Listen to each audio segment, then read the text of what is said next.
আসসালামু আলাইকুম, hello everyone, সবাই কেমন আছেন?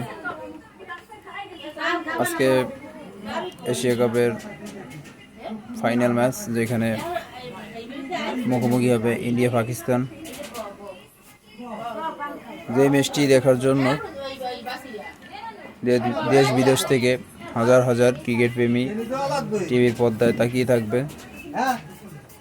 আসলে ইন্ডিয়া পাকিস্তান ম্যাচ মানে উত্তেজনামূলক ম্যাচ, হাই ভোল্টেজ ম্যাচ, যেখানে লাল সবুজের অংশগ্রহণের কথা ছিল ফাইনালে। দুর্ভাগ্যজনক আমরা ফাইনালের টিকিট পাইনি পাকিস্তানের সাথে বাজে পারফরমেন্সের কারণে আমরা ফাইনাল ম্যাচ খেলতে পারবো না। কারণ আমরা পাকিস্তানের কাছে হারের পরে আমরা ফাইনালের স্বপ্ন আমাদের ভেঙে গেছে।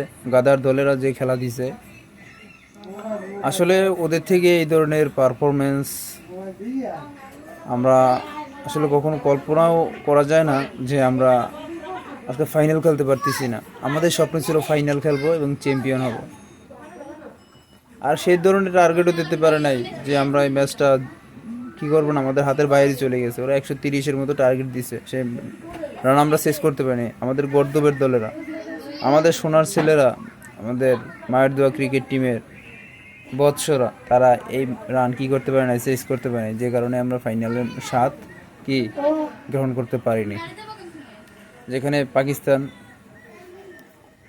আজকে ফাইনাল খেলবে, আমার মনে হয় পাকিস্তানের চেয়ে ইন্ডিয়া তারা অনেক এগিয়ে আছে।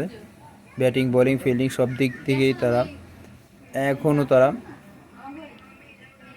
কোনো ম্যাচে হারেনি, কোনো দলের সাথে এখনও কোনো ম্যাচ হারেনি। আজকে তাদের ফাইনাল, দেখা যাক আজকে কী হয়।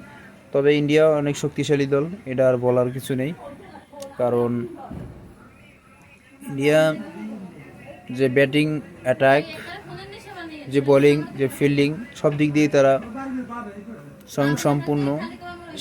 সেখান থেকে আমি বলতে পারি যে পাকিস্তান ইন্ডিয়ার চেয়ে তুলনামূলক অনেক দুর্বল, অনেক পিছিয়ে আছে। আমার মনে হয় যদি ইন্ডিয়া আগে ব্যাট করে 200+ টার্গেট দেয়, তাহলে এই ম্যাচ পাকিস্তান জিততে পারবে, আমার মনে হয় না। কিন্তু যদি এই ম্যাচে প্রথম ব্যাটিং পাকিস্তান করে, তাহলে 180+ টার্গেট দিতে হবে, না হলে এই ম্যাচ কী করতে পারবে না, ইন্ডিয়া জিততে পারবে না। তাহলে আমরা সাপোর্ট করতেছি না কোনো দলেরই, কারণ আমাদের স্বপ্ন ভেঙে গেছে ফাইনালে, যার বিদেশ সাপোর্ট করতেছি না। কিন্তু খেলা দেখব। আসলে সাপোর্ট বলতে করতে হবে এরকমও না, তবে সুন্দর একটা খেলা ফাইনালে হোক, ভালোটা স্কোর হোক, যেখানে দুমদরক্কা মায়ের চলবে। তো সেটাই আমাদের প্রত্যাশা, সবাই খেলা দেখবেন। আমার কেমন জানি মন বলতেছে যে আজকে ইন্ডিয়া চ্যাম্পিয়ন হবে, এরকমই আমার মনে হচ্ছে। তো যাই হোক, দিন শেষে যারা ভালো খেলবে তারাই চ্যাম্পিয়ন হবে, এটাই তো বাস্তবতা। তো আক্ষেপ থাকলে আর কি লাভ, যেখানে আমরা ফাইনাল থেকে অনেক আগে বিদায় নিয়েছি। আমার মনে হয় আমাদের যে মায়ের দোয়া ক্রিকেট টিমের সদস্য যারা আছে, তাদেরকে দেশে আনি বই চাষ করতে লাগাই দিন ভাই। ক্রিকেটের যারা পরিচালক পদে আছেন, তাদেরকে বলবো ও ক্রিকেট টিমের যে সদস্য যারা আছে, ওদেরকে দেশে আনি হাল চাষ করতে লাগাই দেন। ওদের দিয়ে ভাই ক্রিকেট হবে না, আবার সুন্দর একটা টিম গঠন করেন, সুন্দর একটা টিম সাজান, জাতিকে যেন ভালো কিছু উপহার দিতে পারে। কারণ এই টিম বাংলাদেশকে কখনো ভালো কিছু দেবে বলে আমার মনে হয় না। তাই বলবো ওদেরকে শাস্তির মুখোমুখি আনেন, শাস্তির আওতায় আনেন, যাতে তারা যুগান্তরে তারা এই শাস্তির কথা ভাবে, স্মরণ করে। ওদেরকে ভাতা বন্ধ করে দিন, বেতন বন্ধ করে দিন, সব দিক দিয়ে বন্ধ করে দিন, দেখবেন ওরা ঠিক হয়ে যাবে।